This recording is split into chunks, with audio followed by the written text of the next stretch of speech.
Hello दोस्तों, दृष्टि IAS के न्यूज ऑन मैप प्रोग्राम में एक बार फिर से आपका स्वागत है। मैं हूं गीतांजलि।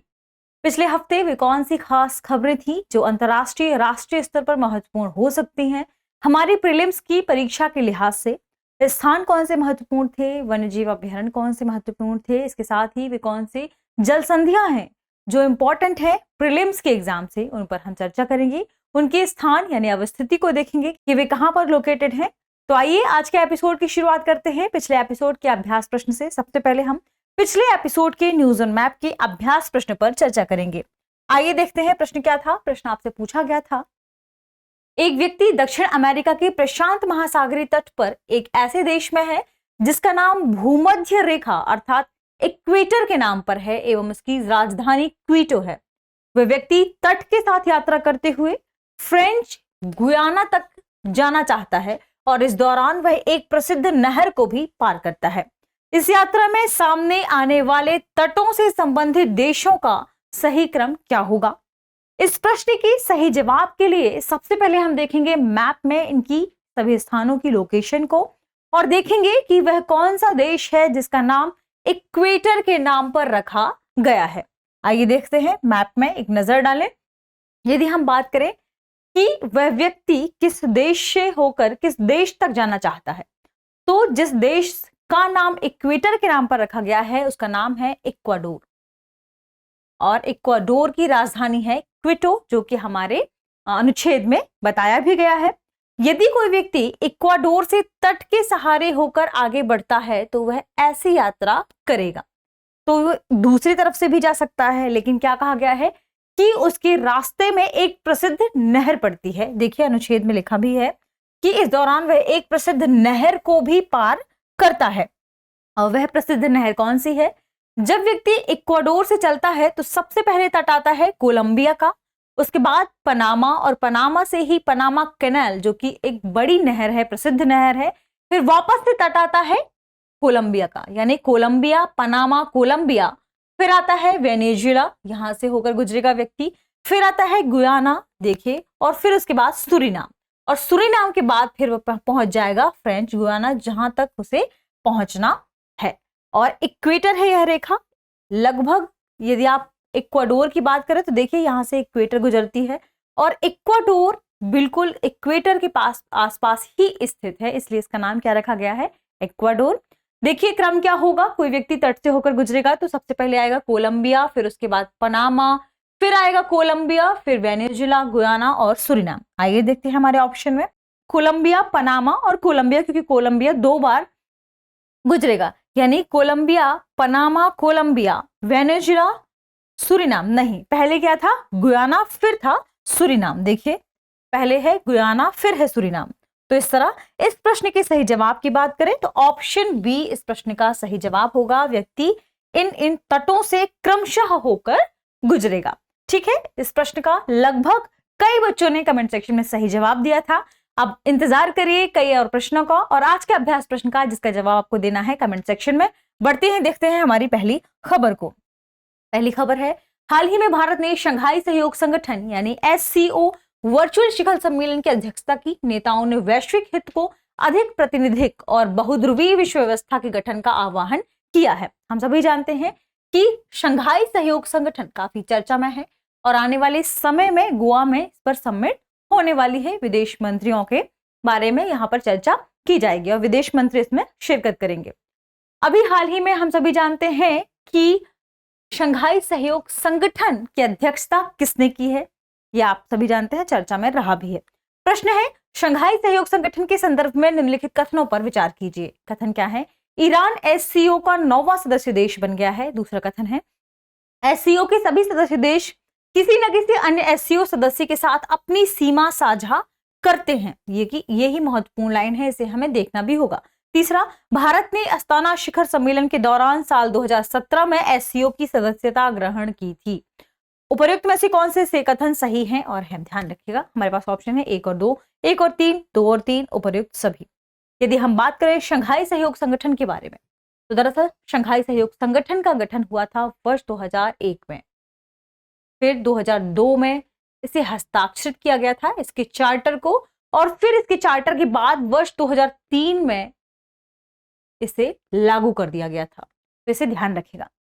यदि हम बात करें शंघाई सहयोग संगठन के अभी हाल ही के देश के बारे में जो कि इसमें शामिल हुआ है, तो वह है ईरान, यानी एससीओ का 9वां सदस्य देश बन गया है ईरान।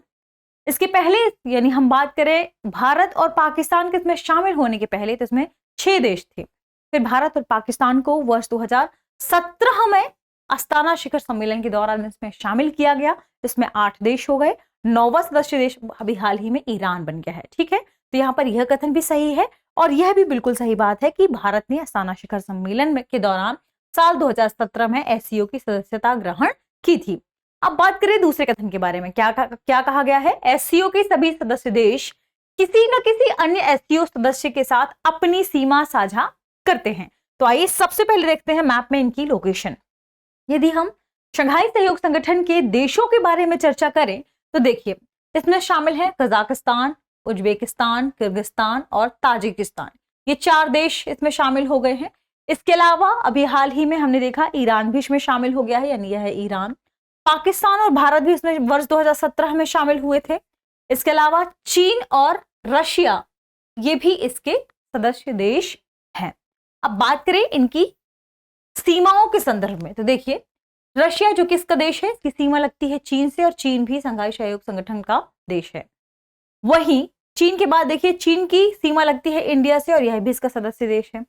और पाकिस्तान भी इसका सदस्य देश है और पाकिस्तान की सीमा लगती है इंडिया से। ईरान इसका सदस्य देश है और पाकिस्तान की सीमा लगती है ईरान से, इस बात को ध्यान रखिएगा। और यहाँ पर कजाकिस्तान की सीमा उज्बेकिस्तान से लगती है, किर्गिस्तान से लगती है, किर्गिस्तान की सीमा ताजिकिस्तान से लगती है। यानी कहीं ना कहीं ये देश अपने आप में कनेक्टेड है। एक देश की सीमा किसी दूसरे देश से लगती ही है जो एससीओ में शामिल है या इसके सदस्य देश है। तो यह दूसरा कथन क्या हो जाएगा? बिल्कुल सही हो जाएगा। तीनों ही कथन सही है, यानी इस प्रश्न का सही जवाब क्या है? ऑप्शन डी, उपर्युक्त सभी। चलिए बढ़ते हैं अगले प्रश्न पर चर्चा कर लेते हैं। अगला प्रश्न है, इसकी खबर है, हाल ही में विवेकानंद इंटरनेशनल फाउंडेशन द्वारा स्थापित 20 सदस्यीय अफ्रीका विशेषज्ञ समूह यानी एईजी ने भारत अफ्रीका साझेदारी उपलब्धियां, चुनौतियों और रोडमैप 2030 शीर्षक से एक रिपोर्ट जारी की है। दरअसल इस रिपोर्ट को इस फाउंडेशन ने जारी करते हुए आने वाले समय में अफ्रीका की क्या स्थिति होने वाली है जनसंख्या के लिहाज से, इस पर चर्चा की है। भारत की क्या स्थिति होगी जनसंख्या के लिहाज से आने वाले 2 दशकों में, इसके बारे में इस रिपोर्ट में चर्चा की गई है। प्रश्न है, निम्नलिखित कथनों पर विचार कीजिए। देखिए क्या कथन है, कुल वैश्विक आबादी का 1/3 से अधिक हिस्सा अफ्रीका में निवास करता है। दूसरा, जनसंख्या के आधार पर अफ्रीका महाद्वीप एशिया के बाद दूसरे स्थान पर आता है। उपरोक्त में से कौन सा से कथन सही है? केवल 1, केवल 2, 1 और 2 दोनों, ना तो 1 और ना ही 2। यदि इस रिपोर्ट की माने, इसके रोड मैप की माने, सबसे पहले देख लेते हैं हम कि कितने प्रतिशत कौन सा महाद्वीप यहां अपनी जनसंख्या के लिहाज से भागीदारी को दर्शाता है। तो देखिए सबसे अधिक वेटेज है एशिया महाद्वीप का 59.4%, वहीं अफ्रीका का है 17.6%, यूरोप का देखिए 9.4%, वहीं नॉर्थ अमेरिका का है 7.5 यानी 7.5% और साउथ अमेरिका का है 5.5 यानी 5.5%। सबसे अधिक आबादी यानी जनसंख्या के लिहाज से एशिया महाद्वीप है, इसमें दूसरे नंबर पर आता है अफ्रीका, और अफ्रीका आप देखिए 1/3 हिस्से को कवर नहीं करता है। ऐसा रिपोर्ट में कहा गया है कि वर्ष 2050 तक अफ्रीका की आबादी पूरा यानी वैश्विक लेवल पर लगभग 25% से भी अधिक होने की संभावना बताई जा रही है कि 25% से अधिक आबादी हो जाएगी। हालांकि प्रश्न की हम बात कर लेते हैं तो इसमें पहला कथन गलत हो जाएगा। क्यों? क्योंकि ये 1/3 से अधिक हिस्सा नहीं रखता है, अफ्रीका के संदर्भ में है। और दूसरा कथन सही है क्योंकि जनसंख्या के आधार पर अफ्रीका महाद्वीप एशिया के बाद दूसरे स्थान पर है, जो कि हमने यहां देखा भी। तो इस तरह इस प्रश्न का सही जवाब क्या है? दूसरा कथन सही है। तो सही कथन बताना है तो केवल 2 यानी ऑप्शन बी इस प्रश्न का सही जवाब होगा। चलिए बढ़ते हैं अगले प्रश्न को देख लेते हैं, अगले प्रश्न पर चर्चा करते हैं। खबर है, हाल ही में फुकुशिमा परमाणु ऊर्जा संयंत्र से समुद्र में 1 मिलियन टन से अधिक जल छोड़ने की जापान की योजना, इसने पड़ोसी देशों को चिंता में डाल दिया है। पड़ोसी देश कौन कौन से हम सभी जानते हैं, जिसमें साउथ कोरिया मुख्य है, ठीक है, विशेष रूप से दक्षिण कोरिया के लिए। प्रश्न है, निम्नलिखित की अवस्थिति पर विचार कीजिए। ओखोत्स्क सागर, पूर्वी साइबेरियाई सागर, पूर्वी चीन सागर, पीला सागर। उपर्युक्त में से कितने जापान के साथ तट रेखा साझा करते हैं? केवल 1, केवल 2, केवल 3, सभी 4। यदि हम बात करें सबसे पहले कि आखिर जापान की तट रेखा के आसपास कौन से क्षेत्र स्थित हैं, देखिए हमारे पास ऑप्शन में क्या क्या है, ओखोत्स्क सागर, पूर्वी साइबेरियाई सागर, पूर्वी चीन सागर, पीला सागर। इनकी लोकेशन देखते हैं जापान के आसपास, देखेंगे क्या ये जापान के साथ अपनी तटरेखा सीमा साझा करते हैं या नहीं। देखिए यह है जापान, जो कि कई छोटे छोटे द्वीपों से मिलकर बना है, जिसमें मुख्य रूप से ये द्वीप शामिल है। ठीक, इसके बारे में हमने कई अपने एपिसोड्स में चर्चा की भी है। अब यदि हम बात करें हमारे ऑप्शन के मुताबिक, तो देखिए यहां पर है सी ऑफ ओखोत्स्क, और यह जापान के होकाइडो द्वीप के साथ सीमा साझा कर रहा है, यानी यह शामिल हो जाएगा इसमें। सी ऑफ जापान देखिए बिल्कुल यह भी शामिल हो जाएगा। आप देखिए नॉर्थ पैसिफिक ओशन भी होन्शु के साथ साझा कर रहा है, तो यह भी शामिल हो जाएगा। ईस्ट चाइना सी के बारे में देखिए, यह भी जापान के साथ सीमा साझा कर रहा है, यह भी शामिल हो जाएगा। येलो सी साउथ कोरिया के साथ साझा कर रहा है, ना कि जापान के साथ, इसलिए येलो सी इसमें शामिल नहीं होगा। वहीं एक और ऑप्शन में क्या है, ईस्ट साइबेरियन सी, तो ईस्ट साइबेरियन सी की लोकेशन देखिए कितनी ऊपर है, और जापान देखिए यहां पर है, तो यह भी इसमें शामिल नहीं होगा। यानी येलो सागर से सीमा साझा नहीं कर रहा है, इसके तट पर स्थित नहीं है, और साइबेरियन क्या पूर्वी साइबेरियन सागर, यह भी जापान के तट से स्थित नहीं है, तो येलो सागर और इसे हटा दीजिए। पूर्वी चीन सागर और ओखोत्स्क सागर ये दोनों साझा कर रहे हैं। इस प्रश्न का सही जवाब क्या होगा, केवल 2। इसे आप मैप में और ठीक से देख सकते हैं। देखिए येलो सागर से साझा नहीं कर रहा है, जबकि east China sea, north Pacific, sea of Japan और सी ऑफ ओखोत्स्क, ऑप्शन में क्या है ओखोत्स्क और ईस्ट चाइना सी, ये साझा कर रहे हैं। बढ़ते हैं अगले प्रश्न की तरफ। अगले प्रश्न पर चर्चा कर लेते हैं। खबर है हाल ही में भारत के विदेश मंत्री और फिलीपींस के विदेश मंत्री के बीच द्विपक्षीय सहयोग पर संयुक्त आयोग की 5वीं बैठक का आयोजन किया गया। प्रश्न क्या है, निम्नलिखित कथन पर विचार कीजिए। फिलीपींस लगभग पूरी तरह से उष्णकटिबंध में अवस्थित है। ध्यान रखिएगा क्या लिखा है, लगभग पूरी तरह से। दूसरा है फिलीपींस का एक हिस्सा विषुवत वृत्त के दक्षिण में भी विस्तृत है। और तीसरा, फिलीपींस इंडोनेशिया के बाद सर्वाधिक द्वीपों वाला दूसरा देश है।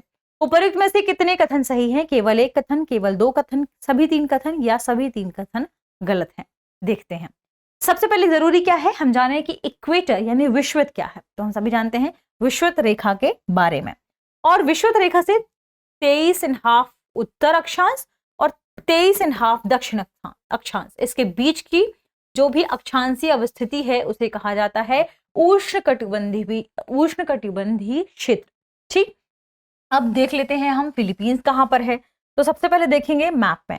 मैप में देखिए यह जो रेखा जा रही है यह है इक्वेटर,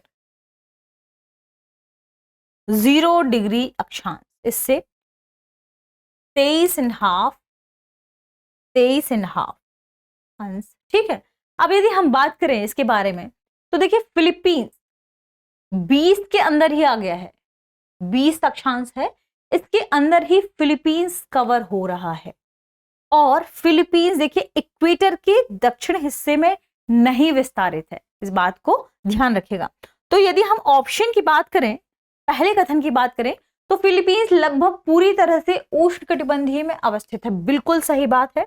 देखिए ये पूरी स्थिति है उष्णकटिबंधीय की, 23 डिग्री उत्तरी अक्षांश और दक्षिणी अक्षांश, आपने देख लिया पूरी तरीके से इसके अंदर स्थित है। देखिए फिलीपींस, और क्या कहा जा रहा है, इक्वेटर से दक्षिण, इक्वेटर से दक्षिण में फिलीपींस विस्तृत नहीं है। इसमें कथन में क्या कहा गया है, विषुवत वृत्त के दक्षिण में विस्तृत है, तो यह कथन गलत हो जाएगा। तीसरा है फिलीपींस इंडोनेशिया के बाद सर्वाधिक द्वीपों वाला देश है, बिल्कुल गलत बात है। फिलीपींस टॉप 3 में भी नहीं आता सर्वाधिक द्वीपों के संदर्भ में। क्यों नहीं आता, क्योंकि सर्वाधिक द्वीपों को लेकर जो सबसे बड़ा देश है वह है स्वीडन, और दूसरे नंबर पर आता है नॉर्वे, वहीं तीसरे नंबर पर आता है फिनलैंड। ये वे देश हैं जो द्वीपों को लेकर सबसे अधिक संख्या रखते हैं।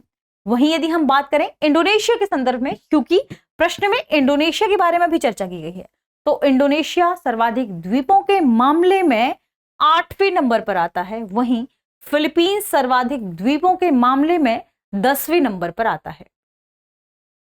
अब यदि हम बात करें इनके पास कितनी संख्या है द्वीपों की, स्वीडन की संख्या है द्वीपों के संदर्भ में लगभग 2,67,000 लगभग, और इससे प्लस द्वीप ही होंगे स्वीडन के पास। नॉर्वे की बात करें तो नॉर्वे के पास लगभग 2,39,000 से भी प्लस द्वीप है। वहीं फिनलैंड के पास 1,79,000 लगभग द्वीप हैं। अब यदि हम बात करें इंडोनेशिया के संदर्भ में और हमारे फिलीपींस के संदर्भ में, जिसके बारे में प्रश्न फ्रेम किया गया है, तो इसमें क्रमशः 17,500 लगभग और यहां 7641 लगभग द्वीप हैं। फिलीपींस में कितने हैं? 7641। तो आपने देख लिया, यहां तीसरा कथन भी क्या हो जाएगा? गलत हो जाएगा। केवल पहला कथन सही है, दूसरा गलत है और तीसरा कथन भी गलत है। इस प्रश्न का सही जवाब है केवल एक कथन, ऑप्शन ए, यही इसका सही जवाब है। तो चलिए बढ़ते हैं और अगले प्रश्न को देख लेते हैं, अगले प्रश्न पर चर्चा कर लेते हैं। प्रश्न की खबर है, हाल ही में केंद्रीय कोयला, खान और संसदीय कार्य मंत्री ने खान मंत्रालय द्वारा गठित एक विशेषज्ञ दल द्वारा तैयार की गई भारत के लिए महत्वपूर्ण खनिजों पर देश की पहली रिपोर्ट की पेशकश की है। ध्यान रखिएगा, खनिज अपने आप में महत्वपूर्ण हो जाते हैं। प्रश्न है, निम्नलिखित खनिजों की उपलब्धता एवं उत्पादन पर विचार कीजिए। ध्यान रखिएगा, रिजर्व यानी उपलब्धता और उत्पादन, इसके प्रोड्यूसर के बारे में भी चर्चा की जाएगी कि कौन से देश इसके प्रोड्यूसर हैं। हमारे पास खनिज है लिथियम, कोबाल्ट, निकल और वेनेडियम। प्रश्न क्या है, उपर्युक्त में से कितने खनिजों के मामले में भारत पूर्णतः आयात पर आश्रित है? ध्यान रखिएगा, हम पूरी तरीके से यानी लगभग 100% आयात करते हैं। ऐसा नहीं है कि ये खनिज भारत में उपलब्ध नहीं है, लेकिन हम उनका खनन नहीं करते हैं, बहुत ही कम मात्रा में अवेलेबल है। केवल एक खनिज, केवल 2 खनिज, केवल 3 खनिज या सभी 4 खनिज? आइए देख लेते हैं। मंत्रालय की रिपोर्ट वर्ष 2020 में मंत्रालय ने एक रिपोर्ट जारी की थी, जिसमें उन्होंने बताया कि लिथियम, कोबाल्ट, निकल और वेनेडियम, इसके अलावा कई ऐसे खनिज हैं जिन्हें हम 100% आयात करते हैं। ठीक है, ध्यान रखिएगा, जिसमें ये चारों धातु शामिल हैं, लिथियम, कोबाल्ट, निकल और वेनेडियम। 100% हम इनका आयात करते हैं। किन देशों से करते हैं ये भी देख लीजिए। Chile, Russia, China, Ireland, Belgium से हम लिथियम मंगाते हैं। वहीं कोबाल्ट की बात करें तो चाइना, बेल्जियम, नेदरलैंड, यूएस और जापान से हम कोबाल्ट लेते हैं। निकल हम स्वीडन, चाइना, इंडोनेशिया, जापान और फिलीपींस से लेते हैं। वहीं वेनेडियम की बात करें तो Kuwait, Germany, south Africa, Brazil और थाईलैंड से हम वेनेडियम लेते हैं।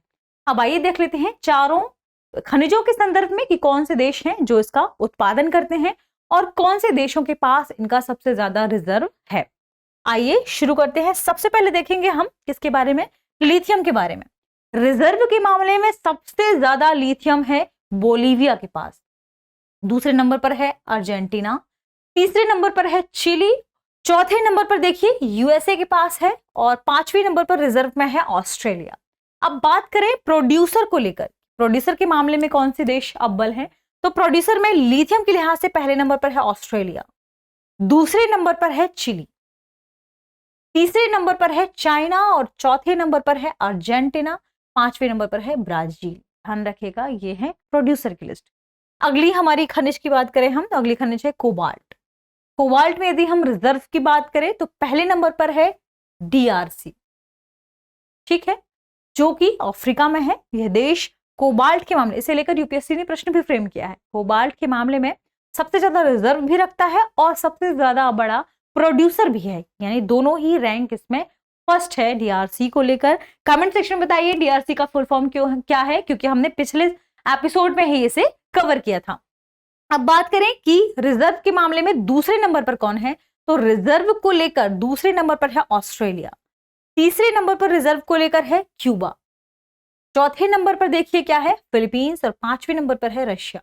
प्रोड्यूसर को देखें तो पहले नंबर पर हमने देख लिया डीआरसी है, दूसरे नंबर पर प्रोड्यूसर के मामले में है देखिए रशिया, तीसरे नंबर पर है ऑस्ट्रेलिया, चौथे नंबर पर है फिलीपींस और पांचवें नंबर पर है क्यूबा। ध्यान रखिएगा प्रोड्यूसर के लिहाज से।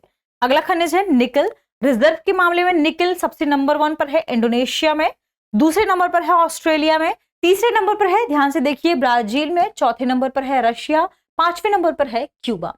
वहीं यदि हम प्रोड्यूसर के लिहाज से देखें तो सबसे ज्यादा निकल का प्रोडक्शन कहां पर होता है? इंडोनेशिया में, दूसरा फिलीपींस में, तीसरा ध्यान रखिएगा रशिया में, चौथे नंबर पर है न्यू कैलेडोनिया।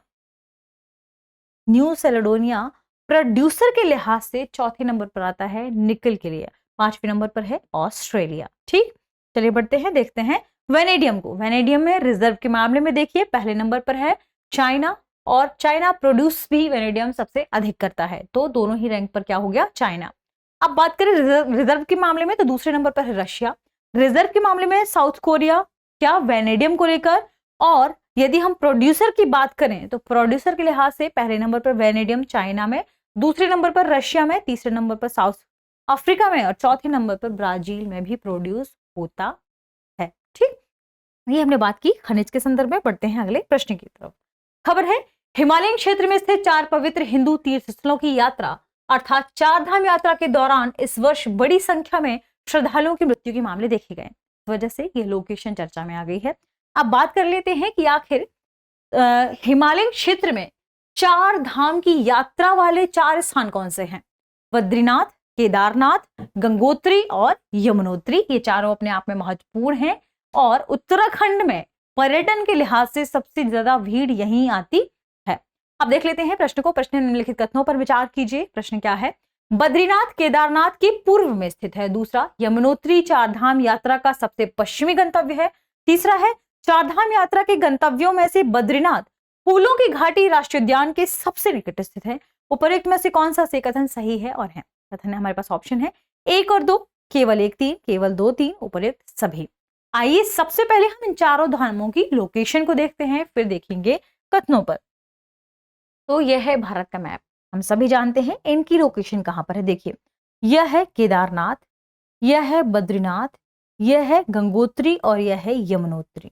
ठीक, यदि हम पहले कथन पर गौर करें, क्या लिखा है, बद्रीनाथ केदारनाथ के पूर्व में स्थित है, तो यह है बद्रीनाथ और यह केदारनाथ के पूर्व में स्थित है, बिल्कुल सही बात है। देख लेते हैं दूसरे कथन को।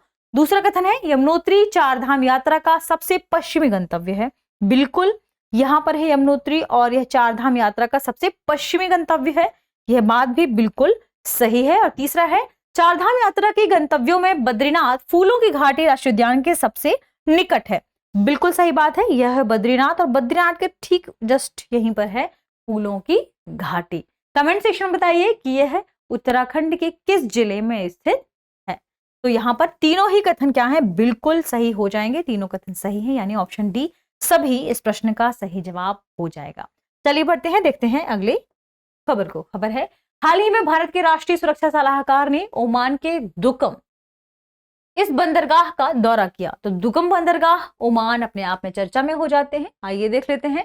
प्रश्न है निम्नलिखित कथनों पर विचार कीजिए। ओमान की राजधानी मस्कट ओमान की खाड़ी यानी गल्फ ऑफ ओमान के तट पर स्थित है। और दूसरा है दुकम बंदरगाह भी होर्मुज जल संधि के निकट ओमान की खाड़ी में स्थित है। उपरोक्त में से कौन सा से कथन सही है और है। केवल 1, केवल 2, 1 और 2 दोनों, ना तो 1 और ना ही 2। सबसे पहले जानेंगे ओमान कहां पर है, इसकी राजधानी मस्कट, क्या यह वाकई ओमान की खाड़ी में स्थित है। फिर देखेंगे होर्मुज जल संधि के बारे में और दुकम बंदरगाह कहां पर है। आइए देखते हैं। यदि बात करें कि ओमान कहां पर है, देखिए यह है ओमान, ओमान के पास है गल्फ ऑफ ओमान और मस्कट गल्फ ऑफ ओमान बिल्कुल तट में स्थित है इसकी, यानी यहां बिल्कुल सही बात हो जाएगी। अब बात करें स्ट्रेट ऑफ हॉर्मुज की, देखिए यह है स्ट्रेट ऑफ हॉर्मुज, ठीक, और यह है क्या, दुकम पोर्ट। अब यदि हम बात करें दुकम पोर्ट के बारे में, क्या कहा गया है, पहला कथन सही है, क्या, ओमान की राजधानी मस्कट ओमान की खाड़ी के तट पर स्थित है।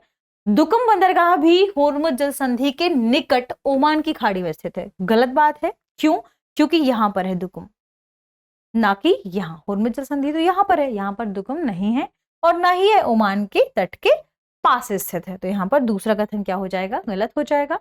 कौन सा कथन सही है, केवल 1 यानी ऑप्शन ए इस प्रश्न का सही जवाब होगा। चलिए बढ़ते हैं और देखते हैं हमारे अगले प्रश्न पर, उस पर चर्चा करते हैं। प्रश्न है हाल ही में प्रकाशित एक खबर के अनुसार केंद्र सरकार गुजरात के लोथल में राष्ट्रीय समुद्री विरासत परिषद विकसित कर रही है, इसलिए गुजरात, लोथल ये सभी स्थान अपने आप में महत्वपूर्ण हो जाते हैं। प्रश्न है निम्नलिखित युग्मों पर विचार कीजिए। पुरातात्विक स्थल और अवस्थिति, आपको एक तरफ पुरातात्विक स्थल दिए हुए हैं, दूसरी तरफ उनकी अवस्थिति दी हुई है। आपको बताना है कि उपरोक्त में से कितने युग्म सुमेलित हैं। स्थान क्या है, ध्यान रखिएगा, स्थान है राजस्थान, गुजरात, हरियाणा, सिंध। पुरातात्विक स्थल क्या है, पुरातात्विक स्थल है कालीबंगा राजस्थान, सुरकोटदा गुजरात, बनावली हरियाणा, धौलावीरा सिंध पाकिस्तान। केवल एक, केवल दो, केवल तीन, केवल चार। बताना है सभी जब बताना है कि कितने युग्म सुमेलित हैं। अब यदि हम बात करें सुमेलन के संदर्भ में तो देखिए, बात करें कालीबंगा के बारे में, बिल्कुल सही बात है कि कालीबंगा राजस्थान में स्थित है। दूसरा है सुरकोटदा, सुरकोटदा बिल्कुल सही है, गुजरात में स्थित है। बनावली की बात करें तो बनावली हरियाणा में ही स्थित है। और चौथा है धौलावीरा, धौलावीरा कहां पर स्थित है? गुजरात में। तो यहां पर यह गलत हो जाएगा। इस प्रश्न के सही जवाब की बात करें, कितने युग्म सुमेलित हैं? 1, 2 और 3, यानी केवल 3 सुमेलित हैं। अब जरूरी है कि इन सभी पुरातात्विक स्थल की हम मैप में लोकेशन देख लें। तो आइए देखते हैं कालीबंगा के बारे में। कालीबंगा बिल्कुल भारत की बात करें तो कालीबंगा है कहां पर? यहाँ राजस्थान। ठीक, उत्तरी जिले हैं जो हम सभी जानते हैं, पिछले वाली स्लाइड में हमने चर्चा भी की थी, श्रीगंगानगर के आसपास वाले क्षेत्र उसी के ऊपर है कालीबंगा, यहीं पास में है। बनावली की बात करें तो यह है हरियाणा में। ठीक, वहीं धौलावीरा की बात करें तो यह है गुजरात में, और सुरकोटदा की बात करें तो यह भी है गुजरात में। अपने आप में सभी महत्वपूर्ण स्थान है। इस तरह इस प्रश्न के सही जवाब की बात करें तो ऑप्शन सी इस प्रश्न का सही जवाब है। बढ़ते हैं अगले प्रश्न की तरफ। अगले प्रश्न की खबर है, हाल ही में प्रकाशित एक खबर के अनुसार भारत, म्यांमार, थाईलैंड IMT राजमार्ग का लगभग 70% निर्माण कार्य पूरा हो चुका है। इसे अन्य क्षेत्रों में भी विस्तारित करने की योजना चल रही है। प्रश्न है, भारत, म्यांमार, थाईलैंड त्रिपक्षीय राजमार्ग के संदर्भ में निम्नलिखित कथनों पर विचार कीजिए। ध्यान रखिएगा, क्या? भारत, म्यांमार, थाईलैंड, यानी इंडिया, म्यांमार, थाईलैंड, IMT। ठीक, यह मणिपुर के मोरे को थाईलैंड के मेई सेत से जोड़ेगा। दूसरा, इसके मूल राजमार्ग की लंबाई लगभग 2500 किलोमीटर से अधिक है। और तीसरा है, भविष्य में कंबोडिया और लाओस के रास्ते वियतनाम तक इसके विस्तार की योजना बनाई जा रही है। कूट है, उपर्युक्त में से कौन से कथन सही है? बताना है हमें। केवल 1 और 2, केवल 1 और 3, केवल 2 और 3, 1, 2 और 3। सबसे पहले देखते हैं भारत, म्यांमार, थाईलैंड त्रिपक्षीय राजमार्ग को, यह कहां पर है। फिर देखेंगे क्या यह वाकई मणिपुर के मोरे को थाईलैंड के मेईसेत से जोड़ता है या मोईसेत से जोड़ता है। देखिए, यह है इंडिया, यह है म्यांमार और यह है थाईलैंड। बिल्कुल सही बात है कि यह इंडिया में मणिपुर के मोरे तामू से म्यांमार से होते हुए थाईलैंड के म्यावेडी मैसोर से जोड़ता है, या आपको हिंदी में कई न्यूज़पेपर में मेईसेत मिलेगा, ध्यान रखिएगा। ठीक है, तो यहां पर यह कथन बिल्कुल सही है, इससे एक दूसरे को कनेक्ट करेंगे।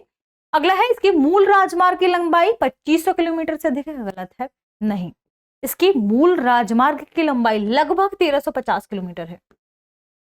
और आप अनुमान भी लगा सकते हैं कि 2500 किलोमीटर मतलब काफी बड़ा एरिया कवर करने की बात कही जा रही है। और अमूमन इतना बड़ा राजमार्ग हम भारत में ही देखें तो उत्तर से दक्षिण के क्रम में जब आप भारत के बारे में बात करेंगे तो उसकी लंबाई काफी विस्तारित होगी। लेकिन यदि हम बात करें केवल भारत, म्यांमार, थाईलैंड के बारे में तो ये लगभग 1350 किलोमीटर इसकी डिस्टेंस है। तीसरा है, भविष्य में कंबोडिया और लाओस के रास्ते वियतनाम तक इसके विस्तार की योजना है। बिल्कुल सही बात है, इसे भविष्य में आगे विस्तारित करने की चर्चा की जा रही है। यह न्यू दिल्ली से पहले यहाँ पर कनेक्ट होगा, फिर इसके बाद मणिपुर के बाद यह आगे बढ़ेगा और थाईलैंड को कनेक्ट करेगा। थाईलैंड के बाद फिर इसे कंबोडिया, लाओस से होते हुए वियतनाम से भी कनेक्ट करने की योजना बनाई जा रही है। बिल्कुल सही बात है। तो पहला और तीसरा कथन सही है, दूसरा कथन गलत हो जाएगा। ऑप्शन की बात करें, ऑप्शन बी 1 और 3 इस प्रश्न का सही जवाब होगा। अगली खबर है हाल ही में भारत ने अपने जीव जंतुओं के डेटाबेस में 664 जंतु प्रजातियों और वनस्पतियों के डेटाबेस में 339 प्रजातियों को शामिल किया है। प्रश्न है, निम्नलिखित को उत्तर से दक्षिण के क्रम में व्यवस्थित कीजिए। हमारे पास ऑप्शन क्या है? Navegaon national park, Sariska national park, pin valley national park, silent valley national park. सही कूट का चुनाव करना है। कूट क्या है? 3-1-2-4, 3-2-1-4, 4-1-2-3, 4-2-1-3। सबसे पहले देखेंगे इनकी लोकेशन भारत में कहां पर है, फिर हम बता पाएंगे कि उत्तर से दक्षिण के क्रम में ये कैसे व्यवस्थित होंगे। तो आइए देखते हैं इन चारों की location, Navegaon, Sariska, pin valley और साइलेंट वैली। यदि हम बात करें पिन वैली नेशनल पार्क के बारे में तो ये भारत के हिमाचल प्रदेश में स्थित है। दूसरा है सरिस्का नेशनल पार्क, देखिए राजस्थान में स्थित है। तीसरा है नवेगांव नेशनल पार्क जो कि महाराष्ट्र में स्थित है। और चौथा है साइलेंट वैली नेशनल पार्क जो कि केरल में स्थित है। तो ध्यान रखिए। अब उत्तर से दक्षिण के क्रम में देखिए, पहले नंबर पर क्या आएगा? Pin valley national park, pin valley यानी 3।